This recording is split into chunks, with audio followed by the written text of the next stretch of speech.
63% e shqiptarve blejnë ilaçe pa pull se nuk kam besim te cilësia e barnave që ju ofroni.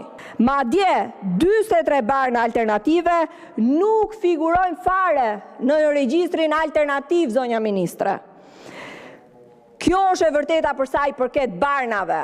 Ndaj do duhet të ndryshoj me urgjencë, sipas direktivës Bashkimit Evropian, ligji i barnave, në mënyrë që të kemi cilësi për qytetarët tanë, të cilët sot që flasim blejnë pa pull, sepse ju nuk mund t'i garantoni cilësi barnash.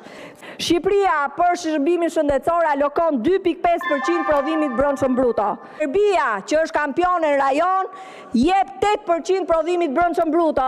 Ju lutem, zonja ministre, me që kryeministri e ka shumë pasion misin e ti me presidentin Vučić, të marri modelin e ti për financimin në shërbimin shëndetësor. Këto janë të vërtetat. Ka emision këtu, kam bërë amendament për rritjen e buxhetit shëndetësisë.